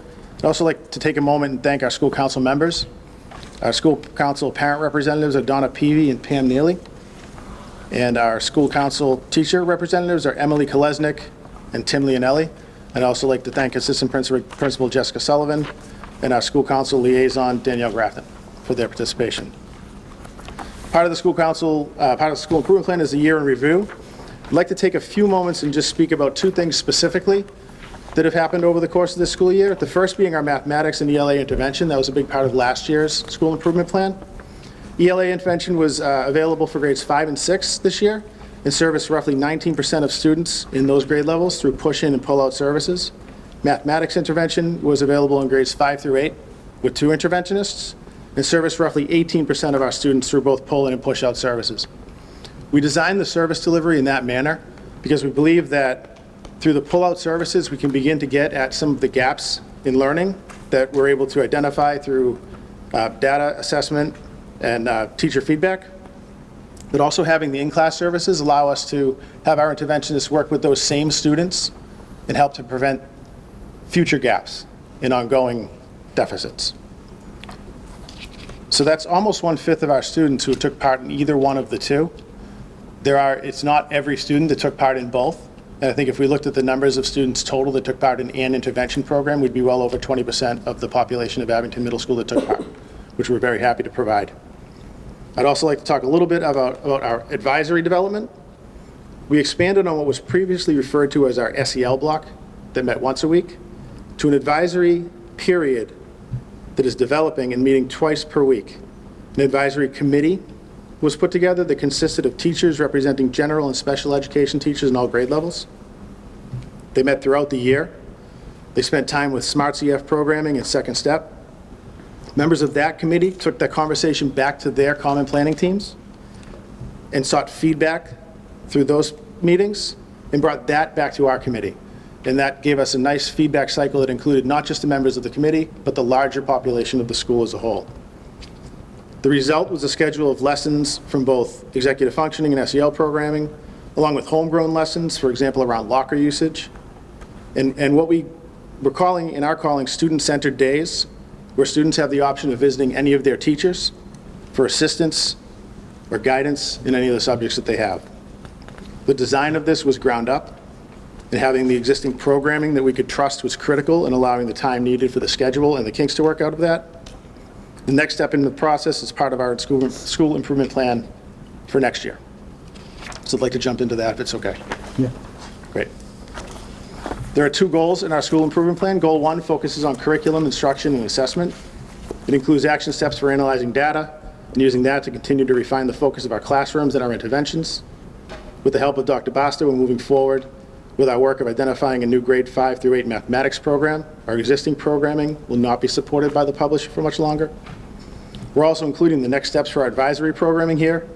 The council and the staff both feel that this is important to appear in both goals, as we see it fitting into both of them somewhat equally as it impacts the academic life of the school as well as the school community as a whole. Goal 2 focuses on creating a safe and welcoming inclusive community. In looking at our advisory programming, the next step for the advisory programming includes reducing the staff-to-teacher ratio in those groupings. We began with homeroom teachers running advisory groupings and expanded it to include special education teachers and specialists, We're going to continue expansion and allow for stronger bonds and relationships to form in in classes with lower teacher-to-student ratios. We've been using Second Step for a few years now. We added Smarts EF this year. And as I said, we were grateful to have those resources. Smarts has been great. We believe that using what we've learned from that program, we can begin to develop an Abington-specific curriculum that would cut down or do away with repetitive lessons and allow us to form it more to our needs. Through curriculum writing over the course of the next 2 years, we plan to develop advisory curricula for each grade level that will be delivered in those reduced ratio groupings. We also spent time as a council discussing transitions, specifically transitions between grades 4 at the Woodsdale and 5 at the middle school, and between grades 6 and 7 internally. This year we enhanced our grade 4 to 5 transition. Our adjustment counselor and assistant principal are visiting with grade 4 classrooms at Woodsdale to learn more about them, introduce us to them. Grade 4 students visited AMS last week for their first transition visit. They were able to see our after-school programs in action and our Teacher of the Year putting on the drama club performance. And students, I'm sorry. Very well done and appreciative of all the support. We'll be holding additional orientation visits for grade 4 students in smaller classroom groupings over the coming weeks. During those visits, grade 4 students will meet with grade 5 teachers, take a tour of the building, and spend time hearing directly from our grade 5 students about what it's like to be a grade 5 student at Abington Middle School. In addition to those, we intend to publish a set of dates for families to sign up for availability to come for individual or small group tours with Ms. Sullivan or myself throughout the summer. We're lucky to have the Microsoft programming we have, and there's a pretty quick tool we can use to set those up that align with our calendars. We'll also be looking to provide some additional opportunities to families to meet with us in larger groups with the focus on academics, technology, and communication. Behind the scenes, things that our students might not see. Some of our staff members have been visiting the Woodsdale School to learn more about our rising 5th graders. This includes learning more about student needs and services that in place at Woodsdale School that have been successful there. And I want to thank the current Woodsdale administration for their willingness to take part in this with us. We're going to continue to look for additional and better ways to provide a positive transition into AMS for students and families, and to make adaptations as needed according to the needs that we see in front of us. In addition to the students moving in, we talked a lot about the grade 6 to 7 transition. Internally, we recognize that the transition between grades 6 and 7 should be an area of focus. Students go from having 2 main subject teachers to having 5, including foreign language. So to that end, grade 6 students will be spending time in grade 7 classrooms with grade 7 teachers. They'll walk through the student schedules. They'll talk about what it's like to be a grade 7 student at Abington Middle School. This experience is being led by our guidance counselor, Mrs. McDermott, and I should publicly thank her for all of her efforts there. She's also visiting grade 6 classrooms, providing a presentation and opportunity for students to ask questions and have them answered. There's a lot there in the transition. In the end, all of those transition activities that we do provide a lot of information and experience for students, but at some point they walk in on day 1 and all of those activities are behind them.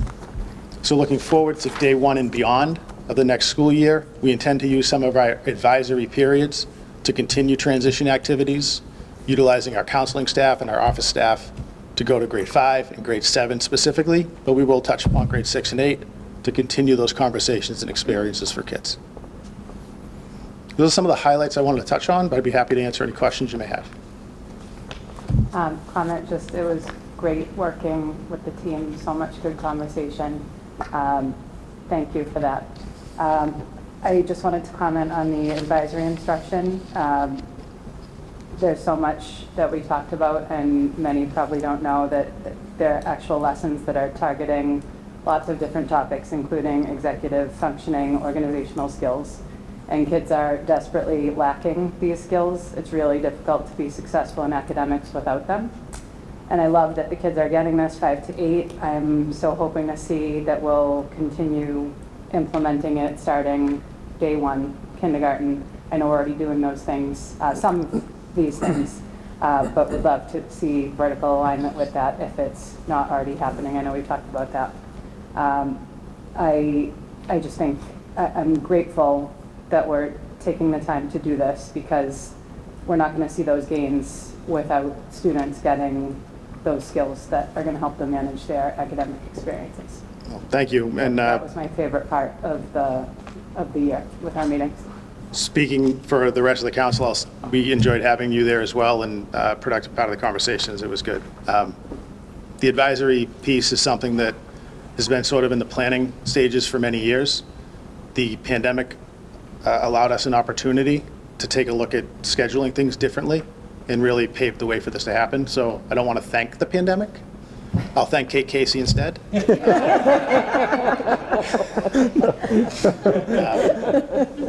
we're happy we're moving in this direction. Matt, I'm pleased to hear about the transition being focused on grade 6 to grade 7. I think it's one that gets kind of lost sometimes in the shuffle, as it's not changing buildings, but it is a significant change, as you mentioned. It's still elementary school to secondary, like in those terms, in terms of the rigor of what they're going to go through, the changing of the classes, and just the newness of it all.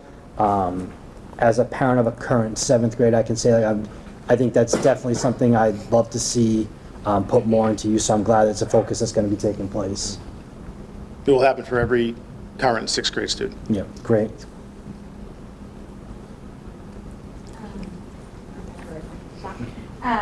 With the 5th and 6th grade ELA interventionists, do you feel a need, or do you feel that those interventionists have closed the existing gaps?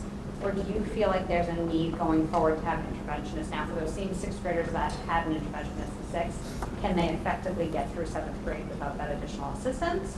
Or do we feel like by having the interventionists, we're creating a need for the future too? Not to say I want to take them away, I'm just wondering if we need more. I don't want to take them away either. Yeah. I'll be talking about that next year with the budget when ESSER funding starts to roll away. You know, it's an interesting question. Do you create a need by providing a service? And I don't think I would want to not provide a service to worry about creating a need. I would say I don't believe that we're creating that need by providing this service, because we have it as the in-class service as well, and it's providing us a model for that in-class support. You know, it's a large amount of students that we're servicing, and some of them are heavier need than others. Those intervention groups can be anywhere from 2 kids or 1 kid, maybe to a group of 10, and that all depends on the need of the students in that classroom. For some of those students that are in the 1 or 2 groupings, the possibility is there that we may look at that as they transition to 7th grade and say, this is a student who may need something more. I don't know that that's a negative. That's our child-find responsibilities in action, really. And that's why we have our instructional support team. They take a look when a student comes at any previous interventions that have been put in place and look at the data associated with it. I think, did I answer your question? You did, yeah. I Okay. guess, like, speaking to Chris's transition, you know, the transition Yeah. to 7th is difficult as it is. Yep. And you've got a student who's used to having Sure. that extra help. How do we help them transition to not having that, or for finding a different way to get it? And maybe that's through something like a boost program or something like that. I'm just wondering if we need to think about that before those students walk in September, so that they're not. So Boost is available, and in addition to that, when we talk about our advisory period, those ELA teachers that are receiving these students will know who is receiving these interventions and what they entailed, so that they'll have an idea of how they can assist them on those student-centered days. The way that advisory program works out, 1 day of the week, Tuesday is the lesson, and Thursday is the student-centered day. Sometimes that's a kid asking, can I go see Ms. Hernandez? But sometimes that's a teacher saying, hey, I need you to come see me. And we have the leeway to kind of service that in that way. But it's something we'll certainly keep an eye on as we move forward. Matt, you had mentioned the like the scheduling of parent transition, or scheduled time. So this wouldn't be so much of like touring the school, but in terms of like parent transition evenings, can that also be like a 7th grade parent trying to? It's not just limited to incoming Woodsdale parents. Absolutely. Okay. When we talked about that, we really talked about what the focus of those were. Yeah. Focusing one evening in particular on technology for any parent who needs to know more about how to access Canvas and look at their student grades. For any parent that needs to know more about how to access Aspen. Yeah. Understand the constant contact and how the teachers are communicating. That really applies across the board. So it's important for incoming 5th graders. It may be just as important for 7th or 8th grade parents. And in regards to Aspen, I'm just going to give a quick shout out. Did she leave? Oh no, Vicky's still here. right here. Rich, for the setup of the parent account on Aspen to be able to see all your kids. So that'll help the at least that would help me when my daughter moves up here where it's already set up now. I can see them through the parent account. So Well, I'm happy to announce that Vicki has signed on to lead those parent evenings with the technology. So she'll be there helping out. I have a couple questions. Yeah, go ahead, Heidi. Sorry. I don't need a specific number, but do you have a rough idea about how many kids took advantage, middle school kids, of the NHS tutoring program? The NHS tutoring program, Jess? Sure, we had 7 students, and that was based on the availability of the NHS members throughout the year. Okay, so are we looking to potentially grow that program? All right, it's always, I know, especially at the beginning of the year, parents are always like, my child needs extra help, where can I go? So it's great that we can also be mentoring their younger peers, so that's... Absolutely, and Heidi, the need was even greater this year. We had 14 people looking for spots. Wow. But the NHS members were pulled in different directions, so we didn't want to triple up, especially if we got to a foreign language for our 7th and 8th graders. So we kept it small, but absolutely, always looking for the growth. So we might be able to find creative ways to start to fill those needs, Yes. maybe. Okay, that was one thing. The advisory curriculum, when you mentioned Abington specific, I think that's great. And I know he talked about executive functioning, which, yes, that is critical and crucial to kids being able to learn and function. Do you have that committee already, or is that an ongoing, people who are going to be writing? So we have a committee, we have the advisory committee in place. The curriculum writing is a posted position within Abington. I do believe some of the committee members may be looking to apply for the posted position, but it's open to all staff members. Okay, very cool. And the other thing is, again, having watched children go through that transition, again, coming up here, or as my household, we say, oh, this is the year where someone's moving upstairs and someone's moving next door. Thank you for what you're doing for the students, particularly grade 6 to grade 7, grade 5, or grade 4 coming over here. I think a lot of us feel like we've lived towards that finish line at the end of the year, and we're looking forward to the end of the year and the change, and we forget that for a lot of our kids, this is actually like a time of crippling fear, because they might want summer vacation, but this is what they know day in and day out, and they can't envision what next year looks like. And we see that come out in behavior or attitude and everything else. So the fact that we are giving them a bird's eye view of this is what you have to look forward to and this is what it's going to be like, I think sometimes that helps shift that anxiety into anticipation and a little bit more excitement, and having that understanding, I think, definitely helps our kids. So whatever we can do to kind of continue that process and make it open for everyone, and parents included. It's anxiety inducing for some of the parents, coming up to the new schools or to the new grade levels. So if we can just continue to hit that at the end of the year, I know everyone's exhausted, but it's going, this is fabulous. So thank you. I love everything that we're seeing in the document. Thank you. Next, Megan. All right, Matt, thank you very much.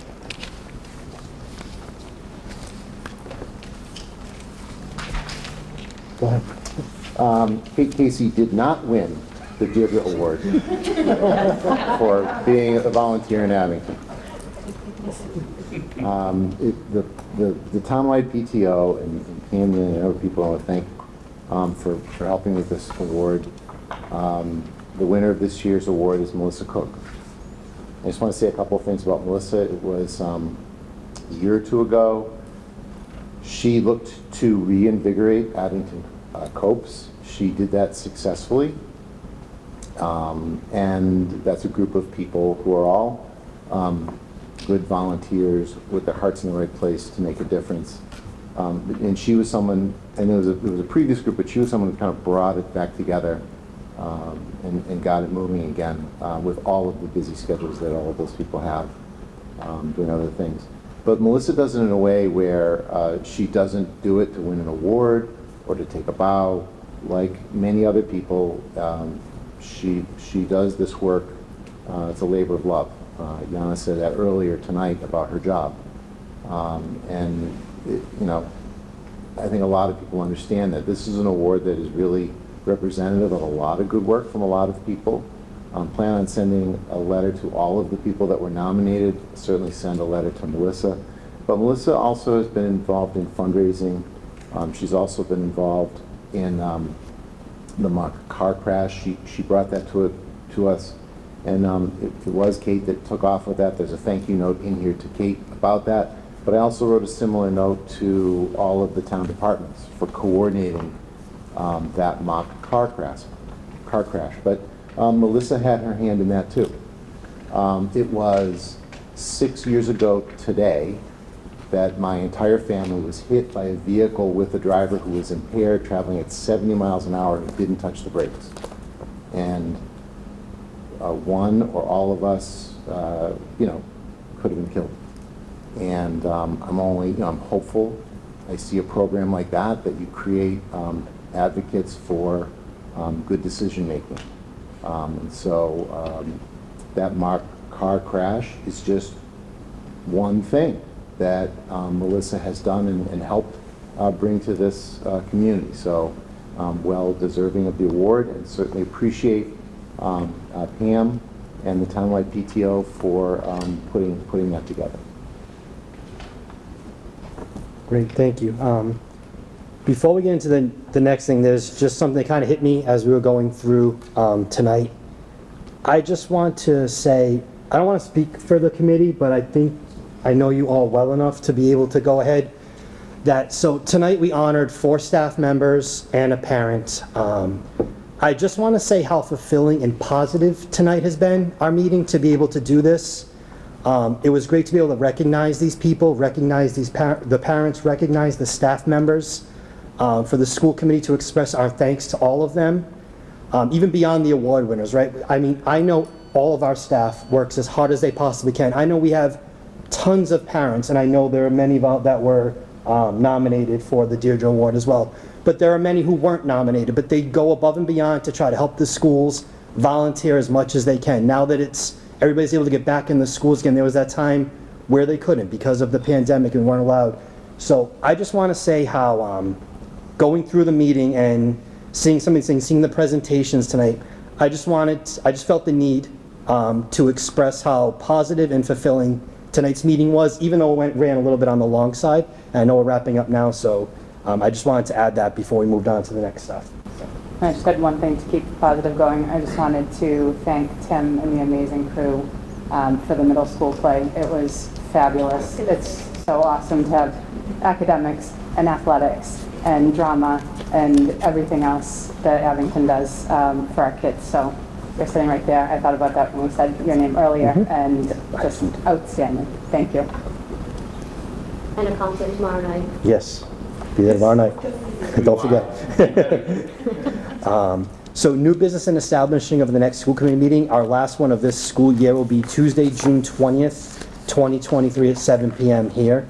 On the informational items, I know Superintendent Schaefer wanted to hit on some of them, so I'm going to pass it to you. So some important things that are informational items that are posted here. The first being that the Department of Elementary and Secondary Education has completed their tiered focus monitoring report and audit. And James, you don't have to stand up and take a bow, but James should stand up and take a bow, and so should all of the members of the department in terms of the services that they provide. We are not perfect. However, this audit, as you can see, through certain criteria under the tiered focus monitoring system, found that we were in compliance with all criteria monitored.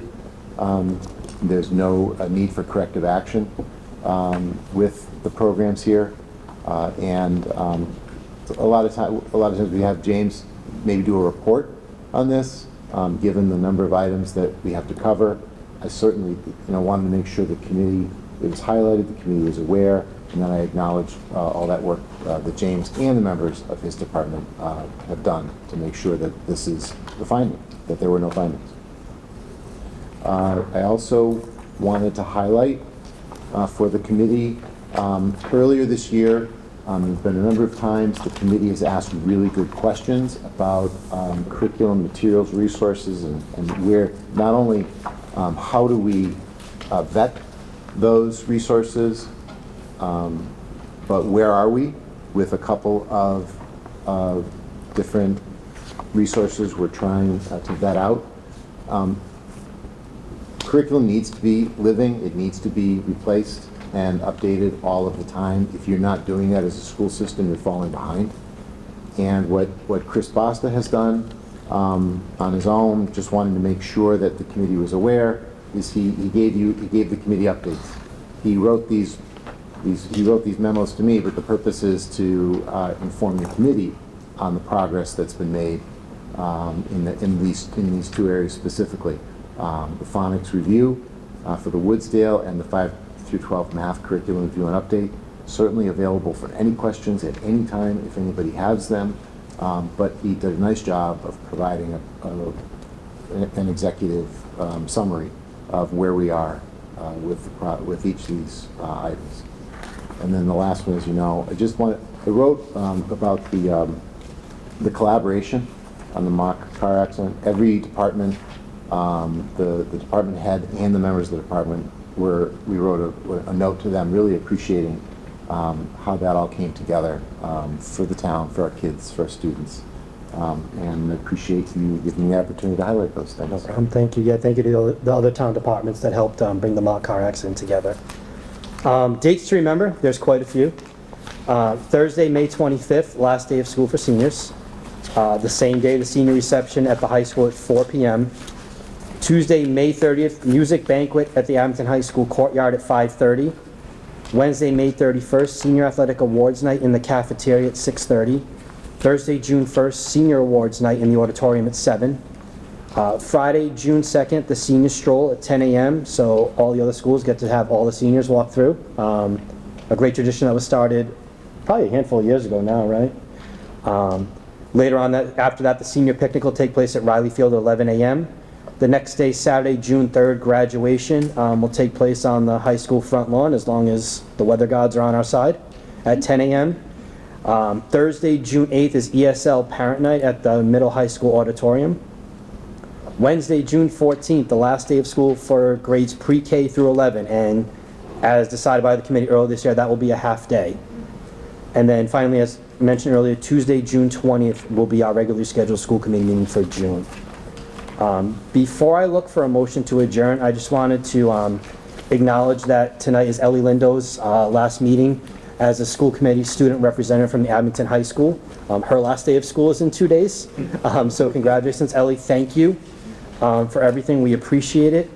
Going forward, I'm going to just ask Mr. Bourne, Mr. Schaefer to I think you guys already have a student rep going forward. They're more than welcome to come on June 20th. I know it's 6 days after school gets out, but if not, I think we start up usually the first day of school or the night before the first day of school, so take care of that. Did you want to say anything or no? Okay. All right. So thank you. Ellie, as we said, you get to take your nameplate with you. Okay? Oh yeah, speaking of nameplates, Melanie already got hers, so good to see everybody gets their nameplate on time except for one person. I'll be looking for a motion to adjourn. I'll second. All in favor? Aye. Thank you very much. Have a good night.